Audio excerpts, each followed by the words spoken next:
नमस्कार, मैं हूं प्रभाकर मणि तिवारी। आप देख रहे हैं मेरा चैनल देश परदेश विद प्रभाकर।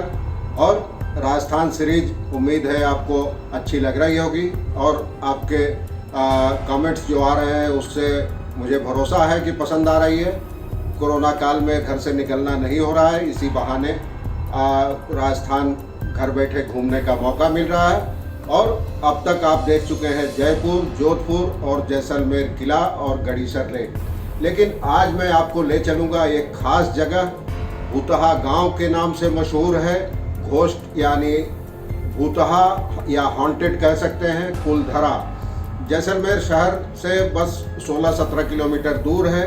पालीवाल ब्राह्मणों का गांव था और क्यों रातों रात कुलधरा और बाकी 84 गांव के लोग कहां गायब हो गए। शापित गांव है, आज तक समझ में नहीं आया कहां गए, रहस्यमय है। रात को यहां रहने की या जाने की अनुमति नहीं है और दिन में भी काफ़ी रहस्यमय लगता है। तो चलिए आज ले चलता हूं आपको कुलधरा की सैर पर। अगर आप दिन में भी कभी जाएं तो बार बार पीछे मुड़कर देखते रहिएगा कि कहीं कोई है तो नहीं। तो चलिए चलते हैं कुलधरा की सैर पर।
भारत को विचित्रताओं वाला देश कहा जाता है। यहाँ अलग अलग इलाकों में कई ऐसे राज दफन हैं जो सदियों से आज भी उसी तरह अनसुलझे हैं जैसे पहले हुआ करते थे। ये रहस्य कुछ ऐसे हैं जिनको जितना सुलझाने की कोशिश होती है उतना ही ये उलझते जाते हैं। ऐसा ही एक राज राजस्थान के जैसलमेर जिले के कुलधरा गांव में भी दफन है। यह गांव बीते लगभग 250 वर्षों से वीरान पड़ा है। एक ऐसा गांव जो रातों रात वीरान हो गया था और आज तक इस रहस्य का खुलासा नहीं हो पाया है कि आखिर गांव के लोग रातों रात कहां और कैसे गायब हो गए। कुलधरा गांव के वीरान होने को लेकर एक अजीबोगरीब रहस्य है। जैसलमेर से करीब 18 किलोमीटर दूर है कुलधरा नामक यह छोटा सा गांव, अब जिसके अवशेष ही बचे हैं। कहा जाता है कि वर्ष 1291 के आसपास रईस और मेहनती पालीवाल ब्राह्मणों ने 600 घरों वाले इस गांव को बसाया था।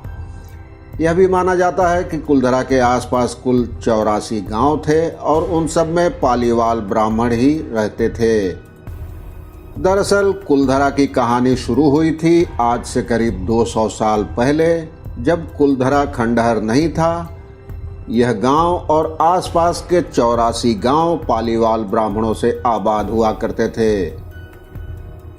लेकिन कहा जाता है कि कुलधरा को नज़र लगी यहाँ के रियासत दीवान सालिम सिंह की, जो काफ़ी अय्याश था। उसकी नज़र एक बार गांव की एक खूबसूरत लड़की पर पड़ गई और वह किसी तरह उसे पाना चाहता था। उसने इसके लिए ब्राह्मणों पर दबाव बनाया और ऐलान कर दिया कि अगर अगले पूर्णमासी तक उसे लड़की नहीं मिली तो वह गांव पर हमला करके उसे उठा ले जाएगा। और वह पुजारी की बेटी थी। सालिम सिंह ने गांव वालों से कहा कि लड़की से उसकी शादी करा दे, नहीं तो गांव को तहस नहस कर देगा।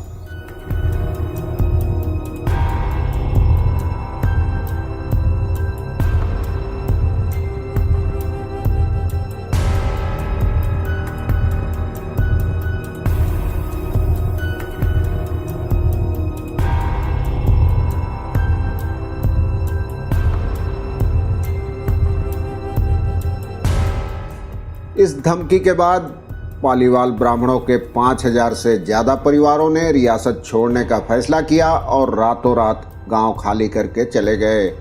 अब वो कहाँ गए, कैसे गए, उन्हें ज़मीन खा गई या आसमान निगल गया, यह आज तक एक रहस्य ही है।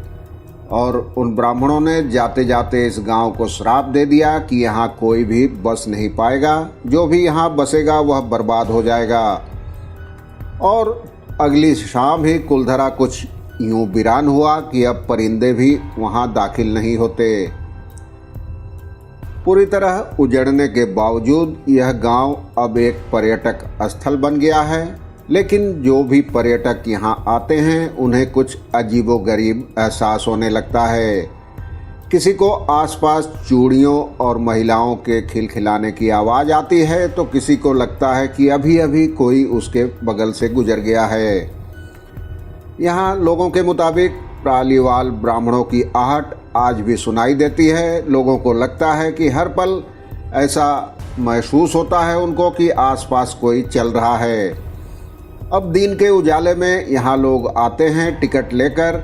भारतीय पुरातत्व सर्वेक्षण इसकी निगरानी करता है और लेकिन रात को किसी को यहाँ ठहरने की इजाज़त नहीं है और एक भूतहा गांव बन गया है ये।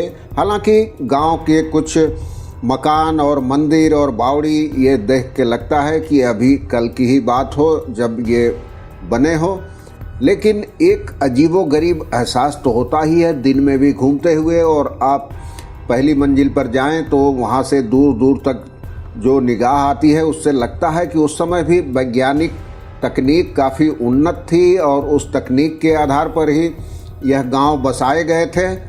और मई 2013 में भूत प्रेत और आत्माओं पर रिसर्च करने वाली पैरानॉर्मल सोसाइटी की टीम ने कुलधरा गांव में रात बिताई थी। उस टीम ने माना था कि यहाँ कुछ न कुछ गड़बड़ जरूर है। शाम के वक्त उनका ड्रोन कैमरा जब आसमान से गांव की तस्वीरें ले रहा था तो बावड़ी के ऊपर आते ही वो अचानक जमीन पर गिर गया। कुलधरा से हजारों परिवारों का पलायन हुआ। यह जितना सच है उतना यह भी सच है कि इस गांव में आज भी राजस्थानी संस्कृति की झलक मिलती है। और जैसलमेर आने वाले पर्यटक कुलधरा गांव का दौरा करना नहीं भूलते। लोग फोटो खिंचवाते हैं, लेकिन यह सब सूरज की रोशनी में ही संभव है। उसके बाद यह गांव वीरान हो जाता है, भूतहा हो जाता है।